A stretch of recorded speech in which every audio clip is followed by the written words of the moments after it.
ಈ ವರ್ಷ ಯಾರೆಲ್ಲ KCT ಸೆಕೆಂಡ್ ರೌಂಡ್ ರಿಸಲ್ಟ್ಸ್ಗೆ ವೆಯ್ಟ್ ಮಾಡ್ತಾ ಇದ್ದೀರಾ, ಈ ಒಂದು ವಿಡಿಯೋ ಸಖತ್ ಇಂಪಾರ್ಟೆಂಟ್ ಆಗಿರುತ್ತೆ.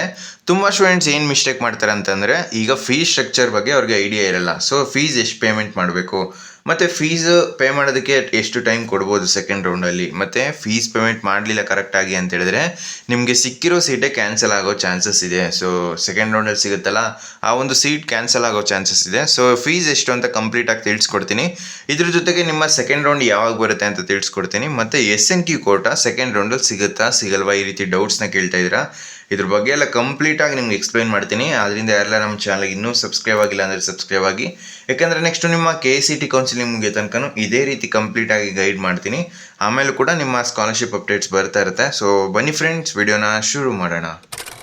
ಮೊದಲನೇದಾಗಿ ನಿಮ್ಮ SNQ ಕೋಟಾ ಬಗ್ಗೆ ಹೇಳ್ತೀನಿ. ಸೊ SNQ ಕೋಟಾ ಸೆಕೆಂಡ್ ರೌಂಡಲ್ಲಿ ಸಿಗುತ್ತಾ ಸಿಗಲ್ವಾ ಅಂದರೆ, ಸೊ ಸೆಕೆಂಡ್ ರೌಂಡಲ್ಲಿ ನಿಮಗೆ SNQ ಕೋಟಾ ಸಿಗೋ ಚಾನ್ಸಸ್ ಇದೆ, ಓಕೆನಾ. ಬಟ್ ಫಸ್ಟ್ ರೌಂಡ್ಗೆ ಕಂಪೇರ್ ಮಾಡಿದ್ರೆ ಸೆಕೆಂಡ್ ರೌಂಡಲ್ಲಿ ಸ್ವಲ್ಪ ಕಮ್ಮಿ ಚಾನ್ಸ್ ಇದೆ. ಯಾಕಂದರೆ ಫಸ್ಟ್ ರೌಂಡಲ್ಲಿ ಆದರೆ ನಿಮಗೆ SNQ ಕೋಟಾ ಸಿಗ್ಬೋದು ಅಂತ ಹೇಳ್ಬೋದಿತ್ತು. ಈಗ ಸೆಕೆಂಡ್ ರೌಂಡಲ್ಲಿ ಯಾವ ರೀತಿ ವರ್ಕ್ ಆಗುತ್ತೆ SNQ ಕೋಟಾ ಅಂತ ಹೇಳಿದ್ರೆ, ಈಗ ಫಸ್ಟ್ ರೌಂಡಲ್ಲಿ ಯಾರಿಗೋ ಒಬ್ರಿಗೆ SNQ ಕೋಟಾ ಅಲಾಟ್ ಆಗಿರುತ್ತೆ ಫಸ್ಟ್ ರೌಂಡ್ ರಿಸಲ್ಟ್ಸಲ್ಲಿ.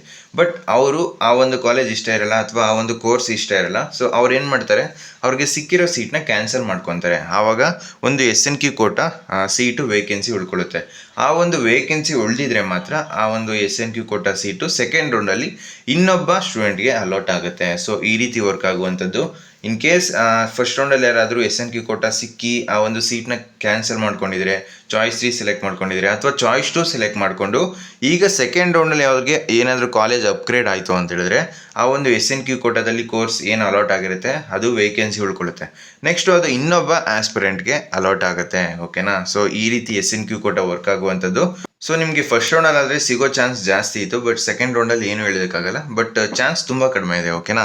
ನೆಕ್ಸ್ಟು ತುಂಬ ಸ್ಟೂಡೆಂಟ್ಸ್ಗೆ ಡೌಟ್ ಇರೋದು ಸೆಕೆಂಡ್ ರೌಂಡ್ ರಿಸಲ್ಟ್ಸ್ ಯಾವಾಗ ಬರುತ್ತೆ.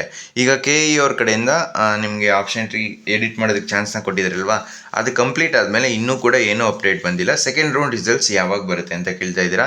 ಸೊ ನಿಮ್ಮ ಶೆಡ್ಯೂಲ್ನ ಒಂದ್ಸಲ ನೋಡಬೇಕಾಗಿರುತ್ತೆ. ಸೊ ಶೆಡ್ಯೂಲಲ್ಲಿ ಕ್ಲಿಯರಾಗಿ ಮೆನ್ಷನ್ ಮಾಡಿದ್ದಾರೆ. ಸೊ ನಿಮ್ಮ ಆಪ್ಷನ್ ಟ್ರೀ 13th ಆಗಸ್ಟ್ ಬೆಳಿಗ್ಗೆ 9 ಗಂಟೆ ತನಕ ಅಂತ ಕೊಟ್ಟಿದ್ದರು. ಸೊ ಅದೇ ಥರ 13th ನಿಮಗೆ ಕ್ಲೋಸ್ ಮಾಡಿದ್ದಾರೆ ಎಡಿಟ್ ಮಾಡೋದಕ್ಕೆ. ಕಾಲೇಜ್ನ ಆ್ಯಡ್ ಮಾಡ್ಕೊಂಡಿರ್ತೀರಾ, ಇನ್ನು ಕೆಲವೊಬ್ಬರು ಕಾಲೇಜ್ನ ಡಿಲೀಟ್ ಮಾಡ್ಕೊಂಡಿರ್ತೀರಾ, ಇನ್ನು ಕೆಲವೊಬ್ಬರು ಪ್ರಿಯಾರಿಟಿ ಚೇಂಜ್ ಮಾಡ್ಕೊಂಡಿರ್ತೀರಾ. ಸೊ ಅದು 13th ಲಾಸ್ಟ್ ಡೇಟ್ ಆಗಿತ್ತು.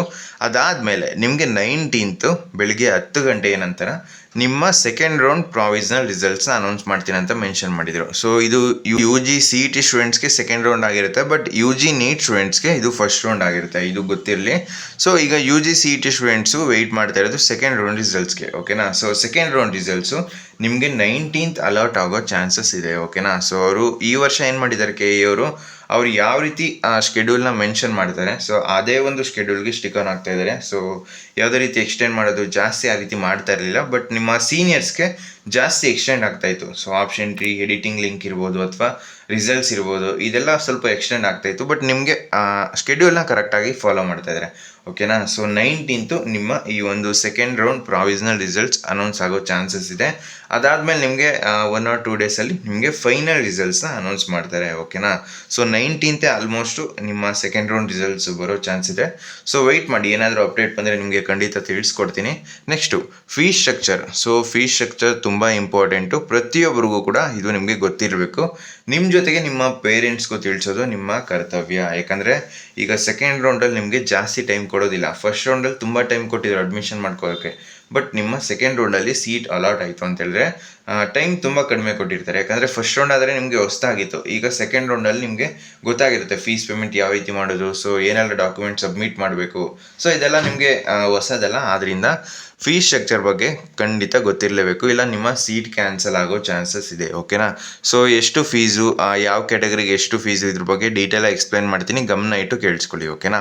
ನೆಕ್ಸ್ಟು ಈಗ ಫೀಸ್ ಸ್ಟ್ರಕ್ಚರು ಇಂಜಿನಿಯರಿಂಗ್ ಮತ್ತು ಆರ್ಕಿಟೆಕ್ಚರ್ ಕೋರ್ಸಸ್ಗೆ ಈಗ ಹೇಳ್ತಿರೋದು ನಾನು. ಸೊ ನಿಮ್ಮ ಕ್ಯಾಟಗರಿ ಏನಾದರೂ GM 2A 2B 3A 3B ಮತ್ತು ಇನ್ಕ್ಲೂಡಿಂಗ್ SC ST ನಿಮ್ಮ ಆ್ಯನ್ಯುವಲ್ ಇನ್ಕಮ್ ಏನಾದರೂ 10 lakhಗಿಂತ ಜಾಸ್ತಿ ಇದ್ದಾಗ ಸೊ ನೀವು ಈ ಒಂದು ಫಸ್ಟ್ ಕ್ಯಾಟಗರಿಗೆ ಬರ್ತೀರಾ. ಅಂದರೆ ಈ ಒಂದು ಫಸ್ಟ್ ಕಾಲಮಲ್ಲಿ ಇದೆಯಲ್ಲ, ಸೊ ಈ ಒಂದು ಫೀಸ್ ಸ್ಟ್ರಕ್ಚರ್ನ ಫಾಲೋ ಮಾಡಬೇಕು. ಮತ್ತು ಇನ್ಕ್ಲೂಡಿಂಗ್ ಕ್ಯಾಟಗರಿ 1 ನಿಮ್ಮ ಆ್ಯನ್ಯುವಲ್ ಇನ್ಕಮ್ ಎಬೌವ್ 2.5 lakhs ಇತ್ತು. ಸೊ ಇಷ್ಟು ಏನು ಮೆನ್ಷನ್ ಆಗಿದೆ, ಸೊ ಇವರೆಲ್ಲರೂ ಕೂಡ ಈ ಒಂದು ಕಾಲಮ್ನ ಅಬ್ಸರ್ವ್ ಮಾಡಿ, ಓಕೆನಾ. ನೆಕ್ಸ್ಟು ಈಗ ಗೌರ್ಮೆಂಟ್ ಫೀಸ್ ಗೌರ್ಮೆಂಟ್ ಕಾಲೇಜಲ್ಲಿ ಎಷ್ಟಾಗುತ್ತೆ, ಸೊ ಇಲ್ಲಿ ಮೆನ್ಷನ್ ಮಾಡಿದ್ದಾರೆ ಮಾಡಿದ್ದಾರೆ. ಈಗ ನಾನೇನು ಹೇಳಿದೆ ಇಲ್ಲಿ ಈ ಒಂದು ಫಸ್ಟು ಕಾಲಮು, ಸೊ ಇವರೆಲ್ಲ ಈ ಒಂದು ಕಾಲಮ್ನ ನೋಡಬೇಕಾಗಿರುತ್ತೆ. ಓಕೆನಾ. ಸೊ 47,000 ಗೌರ್ಮೆಂಟ್ ಕಾಲೇಜಲ್ಲಿ ಗೌರ್ಮೆಂಟ್ ಫೀಸು. ನೆಕ್ಸ್ಟ್ ನಿಮ್ಗೆ ಏನಾದರೂ SNQ ಕೋಟಾ ಅಲಾಟ್ ಆಯಿತು ಈ ಒಂದು ಗೌರ್ಮೆಂಟ್ ಕಾಲೇಜ್ಗೆ ಅಂದರೆ 22,000 ಆಗುತ್ತೆ.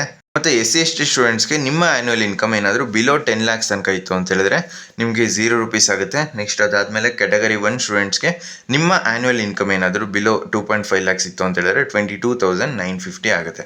ಅದೇ ರೀತಿ ನೆಕ್ಸ್ಟು ಗೌರ್ಮೆಂಟ್ ಕಾಲೇಜಸಲ್ಲಿ ಮೆಕ್ಯಾನಿಕಲ್ಲು ಅಥವಾ ಟೆಕ್ಸ್ಟೈಲು ಅಥವಾ ಸಿಲ್ಕ್ ಟೆಕ್ನಾಲಜಿ ಅಥವಾ ಸಿವಿಲ್ಲು ಆಟೋಮೊಬೈಲ್ ಇಂಜಿನಿಯರಿಂಗ್ ಬ್ರಾಂಚ್ ಸಿಕ್ತು ಅಂತ ಹೇಳಿದ್ರೆ ನಿಮಗೆ ಇಲ್ಲಿ ಫಸ್ಟ್ ಕಾಲಮಲ್ಲಿ ಮೆನ್ಷನ್ ಮಾಡಿದ್ನಲ್ಲ, ಸೊ ಇವ್ರಿಗೆ 29,000. ನೆಕ್ಸ್ಟು SNQ ಕೋಟಾ ಸಿಕ್ಕಿದ್ರೆ 17,000. ನೆಕ್ಸ್ಟು SC/ST ಸ್ಟೂಡೆಂಟ್ಸ್ಗೆ 0. ನೆಕ್ಸ್ಟು ಕ್ಯಾಟಗರಿ 1 ಅವ್ರಿಗೆ 17,910. ಓಕೆನಾ. Next for aided courses in aided college, so ಈ ಒಂದು ಕ್ಯಾಟಗರಿಲಿ 47,000. ಇಲ್ಲಿ SNQ ಕೋಟಾ ಇರೋದಿಲ್ಲ, ಯಾಕಂದರೆ ಏಡೆಡ್ ಕೋರ್ಸ್ ಫೀಸೇ ಕಮ್ಮಿ ಇರುತ್ತಲ್ವಾ. ನೆಕ್ಸ್ಟು SC/ST ಸ್ಟೂಡೆಂಟ್ಸ್ಗೆ 0. Next category 1 annual income below 2.5 lakhs ಇತ್ತು ಅಂತ ಹೇಳಿದ್ರೆ 22,950. ನೆಕ್ಸ್ಟು ಅದೇ ರೀತಿ university of Visvesvaraya college of engineering, so ಇಲ್ಲಿ ಏನಾದರೂ ಸೀಟ್ ಸಿಕ್ತು ಅಂತ ಹೇಳಿದ್ರೆ ಫಸ್ಟು ಅಲ್ಲಿ ಮೆನ್ಷನ್ ಮಾಡಿದ್ನಲ್ಲ, ಸೊ ಈ ಒಂದು ರೋ ಅಬ್ಸರ್ವ್ ಮಾಡ್ತಾ ಇದ್ದೀರಾ. ಸೊ ಇವ್ರಿಗೆ 56,000. ನೆಕ್ಸ್ಟು ಇದರಲ್ಲೂ ಕೂಡ ನಿಮಗೆ SNQ ಕೋಟಾ ಇರೋದಿಲ್ಲ. Next SC/ST students below 10 lakh income ಇತ್ತು ಅಂದರೆ 0. ನೆಕ್ಸ್ಟು ಕ್ಯಾಟಗರಿ 1 ಸ್ಟೂಡೆಂಟ್ಸ್ಗೆ 22,900. ಸೊ ನಿಮ್ಮ ಇನ್ಕಮ್ ಬಿಲೋ 2.5 lakhs ಇರಬೇಕು. ಅದೇ ರೀತಿ next VTU constituent college lower limit fees, so ಇಲ್ಲಿ 1,10,000 ಆಗುತ್ತೆ. ನೆಕ್ಸ್ಟು SNQ ಕೋಟಾ ಸಿಕ್ತು ಅಂದರೆ 22,000. ನೆಕ್ಸ್ಟು ಕ್ಯಾಟಗರಿ 1 ಸ್ಟೂಡೆಂಟ್ಸ್ ನಿಮ್ಮ below annual income below 2.5 lakhs ಇದ್ದಾಗ 86,000. ನೆಕ್ಸ್ಟು ಅದೇ ರೀತಿ ಟೈಪ್ 1, ಸೊ ಆಲ್ಮೋಸ್ಟು ಎಲ್ಲರಿಗೂ ಸಿಗೋದು ಜಾಸ್ತಿ ಸೀಟ್ಸ್ ಇರೋದು ಈ ಒಂದು ಟೈಪ್ 1, ಟೈಪ್ 2 ಅನ್ಎಡೆಡ್ ಕಾಲೇಜು. ಓಕೆನಾ. ಸೊ ಈ ಒಂದು ಕ್ಯಾಟಗರಿಲೇ ನೀವು ಆಲ್ಮೋಸ್ಟ್ ಬರ್ತೀರಾ, ಸೊ ಇದ್ರ ಬಗ್ಗೆ ಗಮನ ಇರಲಿ. Next type 1 unaided colleges including minority and unaided courses in aided college. So ಈ ಒಂದು ಕ್ಯಾಟಗರಿಲಿ ಬಂದರೆ ನಿಮಗೆ ಅಲಾಟ್ ಆಗಿರೋ ಕಾಲೇಜು ನಿಮಗೆ ಫೀಸು 1,20,000. ನೆಕ್ಸ್ಟು SNQ ಕೋಟಾ ಸಿಕ್ತು ಅಂತ ಹೇಳಿದ್ರೆ 32,320. ನೆಕ್ಸ್ಟು ನಿಮಗೆ SC/ST ಸ್ಟೂಡೆಂಟ್ಸ್ ನಿಮ್ಮ ಆ್ಯನ್ಯುವಲ್ ಇನ್ಕಮ್ ಬಿಲೋ 10 lakhs ಇದ್ದಾಗ 0. ನೆಕ್ಸ್ಟು ಅದೇ ರೀತಿ ಕ್ಯಾಟಗರಿ 1 ಸ್ಟೂಡೆಂಟ್ಸು ನೆಕ್ಸ್ಟು ನಿಮಗೆ ಆ್ಯನ್ಯುವಲ್ ಇನ್ಕಮ್ ಬಿಲೋ 2.5 lakhs ಇದ್ದಾಗ 96,000 ಆಗಿರುತ್ತೆ. ಓಕೆನಾ.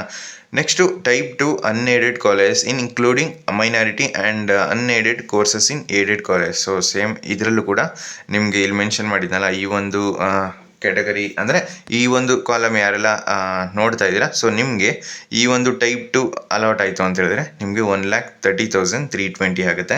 ನೆಕ್ಸ್ಟು ನಿಮಗೆ ಇದರಲ್ಲಿ SNQ ಕೋಟಾ ಸಿಕ್ತು ಅಂತ ಹೇಳಿದ್ರೆ 32,000. ನೆಕ್ಸ್ಟು ಅದೇ ರೀತಿ SC/ST ಸ್ಟೂಡೆಂಟ್ಸ್ಗೆ 0. ನೆಕ್ಸ್ಟು ಅದೇ ರೀತಿ ನಿಮಗೆ ಕ್ಯಾಟಗರಿ 1 ಸ್ಟೂಡೆಂಟ್ಸ್ ಬಿಲೋ 2.5 lakhs ಇತ್ತು ಅಂತ ಹೇಳಿದ್ರೆ 1,06,170 ರೂಪೀಸ್ ಆಗುತ್ತೆ. Next private or deemed university, so ಇಲ್ಲೇನಾದರೂ ನಿಮಗೆ ಸೀಟ್ ಅಲಾಟ್ ಆಯಿತು ಅಂತ ಹೇಳಿದ್ರೆ 1,20,320 ಆಗುತ್ತೆ. ನೆಕ್ಸ್ಟು SNQ ಕೋಟಾ ಇರೋದಿಲ್ಲ ಇಲ್ಲಿ. SC/ST ಸ್ಟೂಡೆಂಟ್ಸ್ಗೆ 0. ನೆಕ್ಸ್ಟು ಕ್ಯಾಟಗರಿ 1 ಸ್ಟೂಡೆಂಟ್ಸ್ಗೆ 96,000. ಸೊ ತುಂಬ ಸ್ಟೂಡೆಂಟ್ಸ್ಗೆ ಕನ್ಫ್ಯೂಸ್ ಇರುತ್ತೆ, SC/ST ಸ್ಟೂಡೆಂಟ್ಸ್ಗೆ 0 ರೂಪೀಸ್ ಇದೆ, ಅವರು ಫೀಸ್ ಪೇಮೆಂಟ್ ಮಾಡಲ್ವಾ? ಸೊ SC/ST ಸ್ಟೂಡೆಂಟ್ಸು ನೀವೇನಾದರೂ ಫೀಸ್ ಪೇಮೆಂಟ್ ಮಾಡಬೇಕಾದ್ರೆ ಡೌಟ್ ಇದ್ದರೆ ಅದ್ರ ಬಗ್ಗೆ ಡೆಡಿಕೇಟೆಡ್ ವಿಡಿಯೋ ಮಾಡಿ ತಿಳಿಸ್ಕೊಡ್ತೀನಿ, ನೀವು ಯಾವ ರೀತಿ ಫೀಸ್ ಪೇಮೆಂಟ್ ನಿಮ್ಮದು ವರ್ಕ್ ಆಗುತ್ತೆ. ಸೊ ಇದ್ರ ಬಗ್ಗೆ ಡೀಟೇಲ್ ಎಕ್ಸ್ಪ್ಲೇನ್ ಮಾಡ್ತೀನಿ. ಕಮೆಂಟ್ ಬಾಕ್ಸಲ್ಲಿ ನೀವು ಮತ್ತೆ ಬೇಕಾದರೆ ಫೀಸ್ ಸ್ಟ್ರಕ್ಚರ್ ಅಂತ ಹಾಕಿ.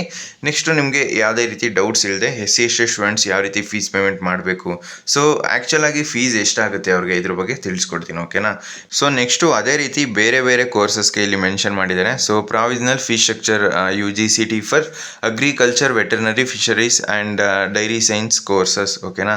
ಸೊ ಇಲ್ಲಿ ಕ್ಲಿಯರಾಗಿ ಮೆನ್ಷನ್ ಮಾಡಿದ್ದಾರೆ GMO 2A 2B 3A 3B category 1 including SC/ST annual income above 10 lakhs. So ಇಷ್ಟು ಕ್ಯಾಟಗರಿ ಅವ್ರಿಗೆ ಈ ಒಂದು ಕಾಲಮ್ನ ಅಬ್ಸರ್ವ್ ಮಾಡಿ. ನೆಕ್ಸ್ಟು SC/ST ಸ್ಟೂಡೆಂಟ್ಸು ಮತ್ತು ನಿಮ್ಮ ಆ್ಯನ್ಯುವಲ್ ಇನ್ಕಮ್ ಬಿಲೋ 10 lakhs ಒಳಗೆ ಇರಬೇಕು. ಸೊ ಓಕೆನಾ. ನೆಕ್ಸ್ಟ್ ಗೌರ್ಮೆಂಟ್ ಕಾಲೇಜಲ್ಲಿ ಇದು ಫಸ್ಟ್ ಸೆಮ್ ಫೀಸ್ ಆಗಿರುತ್ತೆ. ಯಾವುದಕ್ಕೆ ಅಂತ ಹೇಳಿದ್ರೆ ಫಾರ್ಮ್ ಸೈನ್ಸ್ ಕೋರ್ಸಸ್ಸು ಮತ್ತು BSc ಅಗ್ರಿಕಲ್ಚರ್ಗೆ. ಓಕೆನಾ. ನೆಕ್ಸ್ಟ್ ಇದರಲ್ಲಿ ಗೌರ್ಮೆಂಟ್ ಫೀಸು, ಸೊ ಗೌರ್ಮೆಂಟ್ ಕಾಲೇಜಲ್ಲಿ ನಿಮಗೇನೋ ಸೀಟ್ ಸಿಕ್ತು ಅಂತ ಹೇಳಿದ್ರೆ 43,790 ಆಗುತ್ತೆ. ನೆಕ್ಸ್ಟು ಪ್ರೈವೇಟ್ ಕಾಲೇಜಲ್ಲಿ 66,550 ಆಗುತ್ತೆ. Next KLE college of agriculture science, so ಇದರಲ್ಲಿ 60,500 ಆಗುತ್ತೆ. ಓಕೆನಾ. ನೆಕ್ಸ್ಟು ಅದೇ ರೀತಿ ಇಲ್ಲಿ categories, so college type government college ಆದರೆ ಇಲ್ಲಿ ಕ್ಯಾಟಗರಿ ಮೆನ್ಷನ್ ಮಾಡಿದಾರಲ್ವಾ, ಸೊ ಇವ್ರಿಗೆ 89,880 ಆಗುತ್ತೆ. ನೆಕ್ಸ್ಟು ಅದೇ ರೀತಿ SC/ST ಸ್ಟೂಡೆಂಟ್ಸ್ಗೆ 20,210 ಆಗುತ್ತೆ. ನೆಕ್ಸ್ಟು ಅದೇ ರೀತಿ SC/ST ಕ್ಯಾಟಗರಿ ಸ್ಟೂಡೆಂಟ್ಸ್ಗೆ 80 ಆಗುತ್ತೆ. ಓಕೆನಾ. ಸೊ ಇದು ವೆಟರ್ನರಿ ಕೋರ್ಸ್ ಕೇಳ್ತಿರೋದು ನಾನು. ನೆಕ್ಸ್ಟು ಅದೇ ರೀತಿ ಫಿಶರೀಸು ಮತ್ತು ಡೈರಿ ಸೈನ್ಸ್ ಕೋರ್ಸ್ಗೆ ಫಸ್ಟ್ ಈ ಒಂದು ಕಾಲಮ್ ಯಾರೆಲ್ಲ ನೋಡ್ತಾ ಇದ್ದೀರಾ. ಸೊ ನಿಮಗೆ ಗೌರ್ಮೆಂಟ್ ಕಾಲೇಜಸಲ್ಲಿ ಸೀಟ್ ಸಿಕ್ತು ಅಂತ ಹೇಳಿದ್ರೆ 43,455. ನೆಕ್ಸ್ಟು SC ST ಸ್ಟೂಡೆಂಟ್ಸ್ಗೆ 12,890. ನೆಕ್ಸ್ಟು ಅದೇ ರೀತಿ SC ST ಸ್ಟೂಡೆಂಟ್ಸ್ ನಿಮ್ಮ ಆ್ಯನ್ಯುವಲ್ ಇನ್ಕಮ್ ಎಬೋ 2.5 ಲ್ಯಾಕ್ಸು ಮತ್ತು 10 ಲ್ಯಾಕ್ಸ್ ಇದ್ದಾಗ ನಿಮಗೆ 43,000 ಆಗುತ್ತೆ. ಓಕೆನಾ. ಸೊ ಈ ರೀತಿ ವರ್ಕ್ ಆಗುವಂಥದ್ದು. ನೆಕ್ಸ್ಟು ಇನ್ನೊಂದಷ್ಟು ಕೋರ್ಸಸ್ಗಳಿದೆ. ಸೊ ಇದ್ರ ಕಂಪ್ಲೀಟ್ PDF ನಮ್ಮ ವಾಟ್ಸಪ್ ಚಾನಲ್ ಇರುತ್ತೆ, ಹೋಗಿ ಒಂದ್ಸಲ ಜಾಯ್ನ್ ಆಗಿ. ಸೊ ಅಲ್ಲಿ ನೀವು ಕ್ಲಿಯರಾಗಿ ಚೆಕ್ ಮಾಡ್ಕೋಬೋದು. ಆಲ್ಮೋಸ್ಟು ಸುಮಾರು ಕೋರ್ಸಸ್ ನಿಮಗೆ ಎಕ್ಸ್ಪ್ಲೈನ್ ಮಾಡಿದ್ದೀನಿ ಫೀಸ್ ಸ್ಟ್ರಕ್ಚರ್ ಎಷ್ಟಾಗುತ್ತೆ ಅಂತ. ಸೊ ವಿಡಿಯೋ ತುಂಬ ಲೆಂತಿ ಆಗುತ್ತೆ, ಆದ್ದರಿಂದ PDF ನೀವೇ ಒಂದ್ಸಲ ಅಬ್ಸರ್ವ್ ಮಾಡಿದಾಗ ನಿಮಗೆ ಗೊತ್ತಾಗುತ್ತೆ. ಸೊ ಫ್ರೆಂಡ್ಸ್, ಈ ವಿಡಿಯೋ ನಿಮ್ಗೆ ಇಷ್ಟವಾಗಿತ್ತು ಅಂದರೆ ಲೈಕ್ ಮಾಡಿ, ಕಮೆಂಟ್ ಮಾಡಿ, ಮತ್ತು ನಿಮ್ಮ ಫ್ರೆಂಡ್ಸ್ಗೆಲ್ಲ ವಿಡಿಯೋನ ಶೇರ್ ಮಾಡಿ. ಮತ್ತು ಸೆಕೆಂಡ್ ರೌಂಡ್ ಆಗಿರೋದ್ರಿಂದ ನಿಮಗೆ ಜಾಸ್ತಿ ಟೈಮ್ ಕೊಡೋದಿಲ್ಲ, ಆಲ್ರೆಡಿ ಹೇಳಿದ್ದೀನಿ. ಆದ್ದರಿಂದ ನಿಮ್ಮ ಪೇರೆಂಟ್ಸ್ಗೆ ಈಗಲೇ ತಿಳಿಸಿ. ಸೊ ಫೀಸ್ ಪೇಮೆಂಟು ಎಷ್ಟು ಮಾಡಬೇಕು ಸೆಕೆಂಡ್ ರೌಂಡಲ್ಲಿ ನಿಮ್ಗೆ ಗೊತ್ತಿರುತ್ತೆ. ಯಾವ ಕಾಲೇಜ್ನ ನೀವು ಆ್ಯಡ್ ಮಾಡಿರ್ತೀರಾ, ನಿಮಗೆ ಯಾವ ಕಾಲೇಜ್ ಸಿಗ್ಬೋದು, ಮತ್ತು ಫೀಸ್ ಸ್ಟ್ರಕ್ಚರು ಒಂದು ರಫ್ ಐಡಿಯಾ ನಿಮ್ಗೆ ಇದ್ದೇ ಇರುತ್ತೆ. ಸೊ ನಿಮ್ಮ ಪೇರೆಂಟ್ಸ್ಗೆ ತಿಳಿಸಿದಾಗ ಅವರು ಆ ಒಂದು ಅಮೌಂಟ್ನ ಅರೇಂಜ್ ಮಾಡ್ಕೊತಾರೆ. ಓಕೆನಾ. ಸೊ 1.5 ಲ್ಯಾಕ್ಸ್ ಹತ್ರ ನೀವು ರೆಡಿ ಮಾಡಿ ಇಟ್ಕೊಂಡಿದ್ರೆ ಸೇಫು. ಮತ್ತು ತುಂಬ ಸ್ಟೂಡೆಂಟ್ಸ್ ಏನು ಮಾಡ್ತಾರೆ ಅಂತ ಹೇಳಿದ್ರೆ, ಈಗ ಡೈರೆಕ್ಟಾಗಿ ಇಲ್ಲೇನು ಫೀಸ್ ಸ್ಟ್ರಕ್ಚರ್ ಮೆನ್ಷನ್ ಆಗಿರುತ್ತೆ ಬರೀ ಇಷ್ಟೇ ಫೀಸ್ನ ತೊಗೊಂಡೋಗ್ತಾರೆ.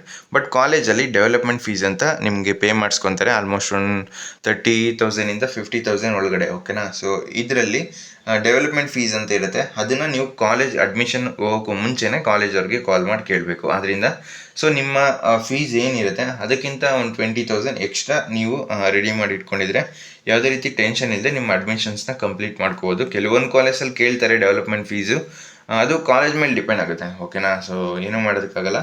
ಅಮೌಂಟ್ನ ರೆಡಿ ಮಾಡಿ ಇಟ್ಕೊಂಡಿರಿ ಅಷ್ಟೇ. ನಿಮ್ಮ ಪೇರೆಂಟ್ಸ್ಗೆ ನೀವು ಆದಷ್ಟು ಬೇಗ ತಿಳಿಸ್ಬೇಕು. ಸೊ ಇನ್ನೂ ಕೂಡ ಟೈಮ್ ಇದೆ ನಿಮಗೆ. ಅಡ್ಮಿಷನ್ಸ್ಗೆ ನಿಮಗೆ ಜಾಸ್ತಿ ಟೈಮ್ ಕೊಡೋದಿಲ್ಲ. ಓಕೆನಾ. ಇದು ಗೊತ್ತಿರಲಿ, ಅರ್ಥ ಆಯಿತು ಅಂತ ಅಂದ್ಕೊತೀನಿ. ಬೇರೆ ಏನಾದರೂ ಡೌಟ್ಸ್ ಇದ್ದರೆ ಕಮೆಂಟ್ ಬಾಕ್ಸಲ್ಲಿ ತಿಳಿಸಿ.